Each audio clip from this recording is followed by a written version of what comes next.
রাষ্ট্রদ্রোহ মামলায় গ্রেপ্তারকৃত বহিষ্কৃত ইসকন নেতা চিন্ময় কৃষ্ণদাস ব্রহ্মচারীর অনুসারীদের হামলায় সাইফুল ইসলাম আলিফ নামে এক আইনজীবী নিহত হয়েছেন। অ্যাডভোকেট সাইফুল ইসলাম আলিফ লোহাগড়া উপজেলার চন্তি এলাকার বাসিন্দা। সম্প্রতি তিনি চট্টগ্রাম আদালতের সহকারী পাবলিক প্রসিকিউটর হিসেবে নিয়োগ পেয়েছেন। আর তিনি রাষ্ট্রপক্ষের আইনজীবী ও চট্টগ্রাম জেলা আইনজীবী সমিতির সদস্য ছিলেন।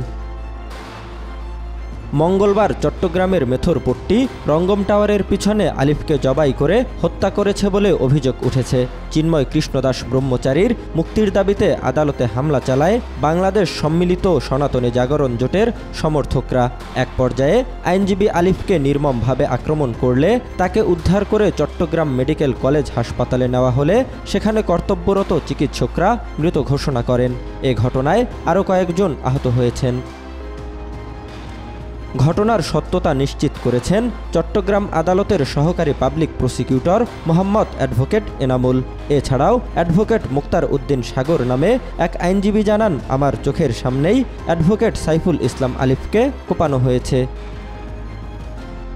শহীদ সাইফুল ইসলাম আলিফ আন্তর্জাতিক ইসলামী বিশ্ববিদ্যালয়ের ছাত্র ছিলেন। তিনি 2018 সালে জেলা আইনজীবী সমিতির সদস্য হন। পরে তিনি হাইকোর্টের আইনজীবী হিসেবেও নিবন্ধন পান।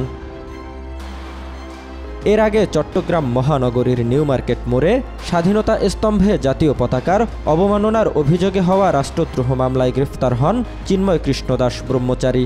আর আজ তার জামিন নামঞ্জুর করে কারাগারে প্রেরণের নির্দেশ দেন আদালত। তারপর ফুঁসে ওঠে উগ্রবাদ সংগঠন ইসকনের নেতৃবৃন্দ।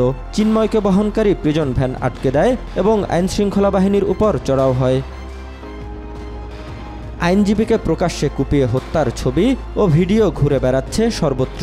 শুধু হত্যা হামলায় সীমাবদ্ধ ছিল না উগ্র সমর্থকরা, তারা মসজিদেও হামলা করে ভাঙচুর চালায়। 5 আগস্টের পর দেশের বিভিন্ন মন্দিরে নিরাপদে দুর্গাপূজা পালনে পাহারা দিয়েছিলেন মুসলিম তরুণ যুবকরা। সেদিনের ঘটনা মিলিয়ে আজকের এই হত্যাকাণ্ডের নিন্দা জানাচ্ছেন নেটিজেনরা। জহিরুল ইসলাম, আজ কাল।